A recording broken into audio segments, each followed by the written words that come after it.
ایران کہہ رہا ہے ہم نے بحری بیڑے پہ حملے نہیں کیے، یہ کوئی بہت بڑی سازش ہے۔ سوال یہ ہے کہ اس سازش تک کیوں نہیں پہنچا جا رہا ہے؟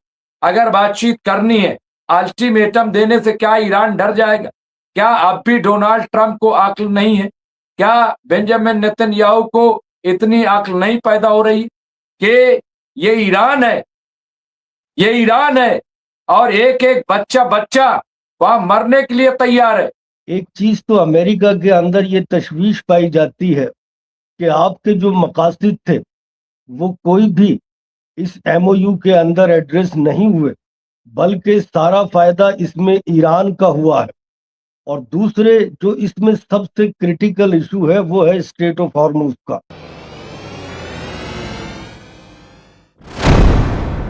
آداب، میں ہوں ممتاز عالم رضوی اور اس وقت میں آپ کے خدمت میں لائیو حاضر ہوا ہوں۔ بات کروں گا ایران، امریکہ، اسرائیل، فلسطین اور خاص طور سے جو کچھ اس وقت ایران میں چل رہا ہے۔ آیت اللہ مجتبیٰ خامنائی کی پہلی بار تشییع جنازہ سپرد خاک ہوئے اپنے والد اور سپریم لیڈر آف ایران کے بعد بیان سامنے آیا ہے، اور ایسا بیان جس سے نہ صرف امریکہ اور اسرائیل بلکہ پوری دنیا نے اس کو سنا۔ اور بیان کیا ہے؟ مجتبیٰ خامنائی نے، جو اس وقت ایران کے سپریم لیڈر ہیں، انہوں نے کہا کہ خون کا بدلہ خون۔ انہوں نے صاف صاف اعلان کیا ہے کہ ہم خون کا بدلہ لیں گے، جس طرح سے ہمارے والد محترم اور ایران کے سپریم لیڈر کو مارا گیا ہے، شہید کیا ہے، ہم اس کا بدلہ لیں گے۔ یہ تحریر ان کی آئی ہے۔ یہاں ایران کے سپریم لیڈر مجتبیٰ خامنائی نے ایک بار پھر اپنے والد محترم آیت اللہ سید علی خامنائی کے قتل کا بدلہ لینے کی قسم کھائی۔ یہ تمام میڈیا پہ چل رہا ہے، بہت امپورٹنٹ۔ انہوں نے امریکہ اور اسرائیل کی طرف سے کی گئی اپنے والد کے قتل کا بدلہ لینے کا عہد کیا ہے، اور کہا ہے کہ بدلہ لینا طے ہے، بدلہ لیا جائے گا۔ انہوں نے کہا کہ خون کا بدلہ خون۔ یہ حالانکہ یہاں شکروار یعنی آج شکروار کل مجتبیٰ خامنائی نے ہاتھ سے لکھا ایک لکھت سندیش جاری کیا۔ اس میں انہوں نے کہا یہ بدلہ ہمارے دیش کی اکشا ہے، یہ بدلہ ہمارے ملک کی خواہش ہے، اور اسے ہر حال میں پورا کیا جانا چاہیے۔ انہوں نے آگے کہا یہ معاملہ نہ تو میرے ذاتی وجود پر اور نہ ہی دیگر افسران کے وجود پر منحصر ہے، نربھر کرتا ہے، ہم موجود ہو یا نہ ہو کوئی پرواہ نہیں، لیکن بدلہ لیا جائے گا۔ یہ آج بہت ہی زبردست طریقے سے، اور انتظار تھا لوگوں کو کہ آخر کیا کہتے ہیں مجتبیٰ خامنائی سپریم لیڈر۔ اور آج ہمارے ساتھ میجر جنرل جاوید اقبال صاحب جڑیں گے۔ میں نہیں چاہتا، میں بیچ بیچ میں اپڈیٹ اور کراؤں گا کیونکہ میں انہیں سننا چاہتا ہوں۔ وہ ہمارے ساتھ ہوں گے، اور اس کے ساتھ پروفیسر پاشا بھی ہمارے ساتھ ہوں گے، پروفیسر آفتاب کمال پاشا۔ لیکن سب سے پہلے میجر جنرل صاحب کو ان کراتا ہوں بہت جلدی، کیونکہ میں انہیں سننا چاہتا ہوں۔ ساری تصویریں سامنے ہیں، اور اس وقت میں تمام بڑی خبروں میں سب سے امپورٹنٹ خبر یہی مجتبیٰ خامنائی، جنہوں نے کہا ہے خون کا بدلہ خون۔ یہ کوئی معمولی اسٹیٹمنٹ نہیں، یہ کوئی چھوٹا اسٹیٹمنٹ نہیں ہے۔ یہ اس وقت اسٹیٹمنٹ آیا ہے جب ڈونالڈ ٹرمپ 24 گھنٹے کا الٹیمیٹم دے رہا ہے، اور کہا خون کا بدلہ لیا جائے گا، چھوڑا نہیں جائے گا۔ یہاں میجر جنرل جاوید اقبال صاحب ہمارے ساتھ جڑ گئے ہیں، وار ایکسپرٹ، ملٹری ایکسپرٹ اور مڈل ایسٹ ایکسپرٹ کے ساتھ ساتھ ایک ریسرچر کے طور پر ہم انہیں دیکھتے ہیں۔ پوری دنیا کی پالیٹکس ان کے نظروں کے سامنے ہے، ایک ایک چیز کو وہ سمجھتے ہیں اور پھر بات کرتے ہیں۔ بہت بہت استقبال ہے، خیر مقدم ہے، اور جس طرح کے حالات دیکھ رہے ہیں، کل بھی میں نے اس پہ ڈسکشن کیا تھا۔ امریکہ کہہ رہا ہے جنرل صاحب کہ ہم نے حملے نہیں کی، ایران کہہ رہا ہے ہم نے بحری بیڑے پہ حملے نہیں کیے، یہ کوئی بہت بڑی سازش ہے۔ سوال یہ ہے کہ اس سازش تک کیوں نہیں پہنچا جا رہا ہے؟ اگر بات چیت کرنی ہے، الٹیمیٹم دینے سے کیا ایران ڈر جائے گا؟ کیا اب بھی ڈونالڈ ٹرمپ کو عقل نہیں ہے؟ کیا بنجامن نیتن یاہو کو اتنی عقل نہیں پیدا ہو رہی کہ یہ ایران ہے، یہ ایران ہے اور ایک ایک بچہ بچہ وہاں مرنے کے لیے تیار ہے؟ میں آپ کو आखिरी जुमला कह के इनवाइट कर रहा हूं। मैं इसलिए कह रहा हूं ईरान है और ईरान की आंखों के सामने करबला है। आज चौथे इमाम इमाम ज़ैनुल आबदीन की शहादत का दिन है और मैं इसलिए ये बात कह रहा हूं कि बच्चा बच्चा तो मैं ऐसे ही नहीं कह रहा हूं। करबला में 6 महीने के नन्हे अली असगर की शहादत जो हजरत इमाम हुसैन के हाथों पर हुई, उसका जिक्र इसीलिए होता है, जिक्र इसीलिए किया जाता है कि हक के लिए न 80 साल के हजरत इमाम हुसैन के दोस्त हबीब इब्ने मज़ाहिर को देखा जाता है, न 18 साल के कड़ियल जवान अली अकबर को देखा जाता है, और न 6 महीने के नन्हे अली असगर। जब हक की बात आती है तो जालिम को मुंह तोड़ जवाब दिया जाता है। आप सब कुछ देख रहे हैं। क्या लग रहा है ये जो धमकी दे रहे हैं अमेरिका के सदर डोनाल्ड ट्रंप, क्या इससे ईरान को ये डरा ले जाएंगे? जावेद इकबाल साहब, जनरल साहब। जी अस्सलाम वालेकुम मुमताज भाई, आपको, आपके सभी सुनने वालों को, और जय हिंद। देखिए, जो भी पॉलिटिकल लीडर्स स्टेटमेंट देते हैं उसके पीछे की हकीकत को समझना बड़ा जरूरी होता है। जैसे कि सभी हम डिस्कस करते रहे कि किस तरह से ये जंग मुसल्लत की गई 28 फरवरी को, और किस तरह से जब जंग के मकासद हासिल नहीं हुए तो पहले सीज फायर में गए और उसके बाद फिर ये एमओयू साइन हुआ।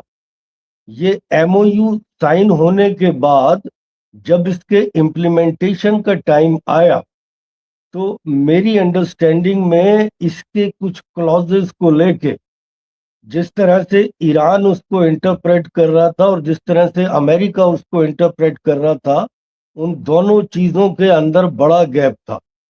एक चीज़ तो अमेरिका के अंदर ये तशवीश पाई जाती है कि आपके जो मकासद थे वो कोई भी इस एमओयू के अंदर एड्रेस नहीं हुए, बल्कि सारा फायदा इसमें ईरान का हुआ है। और दूसरे जो इसमें सबसे क्रिटिकल इशू है वो है स्ट्रेट ऑफ हॉर्मुज का। अमेरिका ने जो वो उसकी क्लॉज 5 है इस एमओयू की, उससे ये समझा कि अब इस स्ट्रेट ऑफ हॉर्मुज के अंदर सभी शिप्स के लिए एक फ्री पैसेज रहेगा, जैसा कि इस जंग से शुरू होने से पहले था।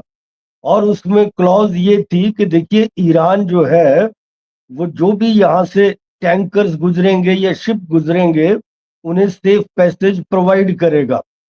लेकिन ईरान की अंडरस्टैंडिंग ये थी कि अगर ईरान सेफ पैसेज उसे प्रोवाइड करेगा तो स्ट्रेट ऑफ हॉर्मुज के ऊपर ईरान का कंट्रोल तस्लीम कर लिया गया है, और जो भी शिप यहाँ से गुजरेगा वो ईरान के साथ कोऑर्डिनेट करेगा और फिर ईरान उसको यहाँ से सेफ पैसेज प्रोवाइड करेगा और गुजरने की इजाजत देगा।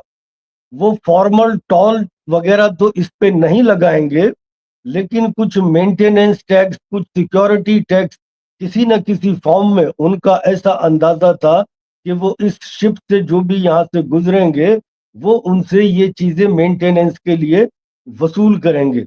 तो एक तो मेरी अंडरस्टैंडिंग में ये दोनों फरीकों के बीच जो इंटरप्रिटेशन है स्ट्रेट ऑफ हॉर्मुज को लेके, ये एक बड़ा कारण था। और अमेरिका ने इस एग्रीमेंट को जिस तरह से अपने आप इंटरप्रेट किया, उन्होंने ये कोशिश की कि देखिए, जब ईरानियन साइड से गुजरेंगे उस वक्त ईरान से कोऑर्डिनेट करने की जरूरत पड़ेगी, लेकिन अगर ओमानी साइड से शिप्स या टैंकर गुजरते हैं तब उन्हें कोऑर्डिनेट करने की जरूरत नहीं है, और क्योंकि ये डील का हिस्सा है तो वो ऐसे ही निकल सकते हैं। लेकिन ईरान की अंडरस्टैंडिंग ये थी कि चाहे किसी भी तरीके से, चाहे ओमानी साइड से चाहे ईरानी साइड से, लेकिन जो भी शिप्स यहाँ से गुजरेंगे वो ईरान की आईआरजीसी के साथ कोऑर्डिनेट करेंगे, जो उन्होंने पर्शियन गल्फ अथॉरिटी स्टैब्लिश की है उससे कोऑर्डिनेट करेंगे और तब सेफ पैसेज के थ्रू वहां से जाएंगे। तो ये एक बहुत बड़ा रीजन था। दूसरा बड़ा रीजन ये था कि देखिए, ईरान को, अमेरिका को जो न्यूक्लियर डील थी वहां पे न्यूक्लियर इशू पे कुछ भी नहीं हासिल हो पाया, और इस 60 दिन के वक्फे के दौरान उसके बारे में डिस्कशन था। तो उन्होंने जो अभी कंडीशन लगाई है वो ये है कि देखिए न्यूक्लियर मटेरियल जो अभी तक उन्होंने एनरिच किया है यूरेनियम, उसको वो अब धमकी दे रहे हैं कि हम ईरान के पास नहीं रहने देंगे। तीसरा जो सबसे बड़ा फैक्टर था उनका सीज फायर तोड़ने का अमेरिका का और दोबारा से ये अटैक्स ईरान के ऊपर शुरू करने का, वो जो एक पॉलिटिकल और साइकोलॉजिकल वारफेयर का मैसेज जो ईरानियन लीडरशिप ने, जो अली खामनाई सुप्रीम लीडर थे, उनकी जनाजे के मौके पे सारी दुनिया को दिया, जहां 100 से ज्यादा मुल्कों के रिप्रेजेंटेटिव पहुंचे, जहां करोड़ों की तादाद में अवाम सड़कों पे पहुंची, और जहां एक ऐसा ऑर्गेनाइज्ड सिस्टम जो ईरान का ऑर्गेनाइजेशनल स्ट्रक्चर है या जो उनकी रूलिंग क्लास है, उन्होंने कुरान की आयतों से जो मैसेजिंग दी आसपास के मुस्लिम ममालिक को और दुनिया भर के लोगों को, और जिस तरह से एक मुनज्जम तरीके से पॉलिटिकल और मिलिट्री लीडरशिप प्लस उनकी आवाम का सड़कों पे खड़े होके ईरान की सरकार के साथ एक खड़े होना था, उसका भी कहीं ना कहीं उनमें तशवीश थी और रिएक्शन था। इन सारी चीजों के चलते हुए मेरी अंडरस्टैंडिंग में उन्होंने इस मौके को निशाना बनाया, इस मौके के ऊपर दोबारा जंग उन्होंने शुरू की। ये उनका मेरी समझ से एक बहुत बड़ा फैक्टर था, लेकिन ईरान ने भी उसका भरपूर जवाब दिया, लेकिन मेजर्ड जवाब दिया है। उन्होंने कोई बहुत ज्यादा एस्केलेट नहीं किया है, जितने उनके ऊपर अटैक हुए हैं उनसे ज्यादा, लेकिन मेजर्ड वे में उन्होंने अमेरिका के हमलों का जवाब दिया है। अब जहां तक अमेरिका की बातचीत है, अमेरिका का ताल्लुक है, वो बातचीत भी किसी न किसी फॉर्म में जारी रखे हुए हैं, और अभी तक उन्होंने ये नहीं कहा है कि एमओयू हमने खत्म कर दिया है। और ईरान की तरफ से भी अभी तक एमओयू के खत्म होने की कोई ऐसी क्लियर स्टेटमेंट नहीं आई है। जो पहला बयान आपने जिक्र किया अभी मुश्तबा खामनाई साहब का, वो एक बड़ा डिफाइंट स्टेटमेंट है, और वो जो स्टेटमेंट है वो जो ईरान की पब्लिक का मूड है, जो कि ईरानी सड़कों पे देखा गया, जहां इंतकाम के और बदले के नारे लगाए जा रहे थे, ये वहां के पब्लिक मूड को भी रिफ्लेक्ट करता है कि न सिर्फ ईरान के सुप्रीम लीडर जो मौजूदा है वो डिफाइंस की और बदले की बात कर रहे हैं, बल्कि जो ईरानी अवाम है उसकी भी यही मंशा है, और वो एक तरह से ईरानी अवाम की मंशा को अपने बयान के जरिए रिफ्लेक्ट कर रहे हैं। तो फिलहाल ये सिचुएशन है कि दोनों फरीक एक दूसरे पे अटैक भी कर रहे हैं, और किसी न किसी फॉर्म में बातचीत भी चल रही है, और एमओयू जो है उसे खत्म नहीं किया गया है। दोनों अपने अपने जो टारगेट ऑडियंसेस हैं उनको डिफायंस के मैसेजेस दे रहे हैं, और किसी ना किसी फॉर्म में डिप्लोमेसी को भी जिंदा रखे हुए हैं। तो फिलहाल ये सिचुएशन अभी अमेरिका और ईरान के बीच चल रही है, जो कुछ वहां पे चल रहा है। अच्छा, दूसरा कि ये जो वॉर चल रही है, ये जो अटैक्स चल रहे हैं, मैं इसे फुल फ्लेजेड वॉर तो नहीं कहूंगा, लेकिन हाँ कि ये एक लिमिटेड वे में दोनों फरीक एक दूसरे के ऊपर अटैक कर रहे हैं। देखिए, मिलिट्री पोजीशन हम कई बार डिस्कस कर चुके हैं। ट्रम्प के पास उसकी जितनी भी कैपेबिलिटी या मिलिट्री की कैपेसिटी है इस वक्त पर्शियन गल्फ के अंदर, इतनी ताकत नहीं है कि वो ईरान के ऊपर मिलिट्रीली प्रिवेल कर सकें। इसीलिए वो इस तरह के हमले करके अपनी आवाम को या अपनी टारगेट ऑडियंस को ये मैसेजिंग दे रहे हैं कि हम आज भी सुपर पावर है, और हम जिस तरह से ईरान से डील कर रहे हैं हमारा ही उसके अंदर अपर हैंड है। मेरी अंडरस्टैंडिंग में ये उनकी एक मैसेजिंग है, क्योंकि ये बड़ा क्रिटिसिज्म आ रहा था कि ये जो एमओयू साइन किया गया है इससे अमेरिका को क्या मिला, अमेरिका का कौन सा कंसर्न इसमें एड्रेस हुआ। इजराइल की बात तो भूल ही जाइए, उनके लिए तो बल्कि इसमें कंडीशंस थी, उनकी कोई भी चीज वहां पे एक्सेप्ट नहीं की गई थी। तो फिलहाल इस सिचुएशन के अंदर अगर अमेरिका फुल फ्लेजेड वॉर में नहीं जा सकता, ग्राउंड इन्वेजन करके ईरान को कंट्रोल नहीं कर सकता, हर्ग आइलैंड के ऊपर कब्जा नहीं कर सकता, तो फिर वो क्या करेगा? इन अटैक्स के बाद बहुत पॉसिबल है कि वो कहीं ना कहीं दोबारा से फिर नेगोशिएशन में, डिस्कशन में या डील में जाए। मेरी अंडरस्टैंडिंग में इसकी पॉसिबिलिटी बहुत ज्यादा है। और दूसरी चीज ये है कि देखिए, ये खित्ता भी अब बड़ी तेजी से बदल रहा है। अमेरिका की वो पोजीशन जो जंग से पहले इस खित्ते में थी, अब वो पोजीशन नहीं रही है। और इस खित्ते के मुल्क भी एक नए सिक्योरिटी आर्किटेक्चर की तलाश में है। तो अमेरिका के लिए जैसे जैसे वक्त बीतेगा, उसकी पोजीशन यहाँ पे कमजोर होगी, क्योंकि वो हजारों मील दूर से आके यहाँ पे अपनी बेसिस बना के इन मुल्कों के ऊपर जिस तरह से पेट्रो डॉलर में पेट्रोल बिकवाता है, और जिस तरह से यहाँ इजराइल को प्रोटेक्ट करने के लिए और इन मुल्कों के ऊपर अपना दबदबा बनाए रखा है, अब उसका बहुत ज्यादा दिनों तक चलना मुमकिन नहीं है। तो इस सिचुएशन में यहाँ पे ये ओवरऑल सिचुएशन है जिसका नक्शा मैंने अभी आपके सामने खींचा। अब ये आगे किस तरह से डेवलप होती है, जैसे जैसे सिचुएशन डेवलप होगी फिर वो आपसे शेयर करेंगे।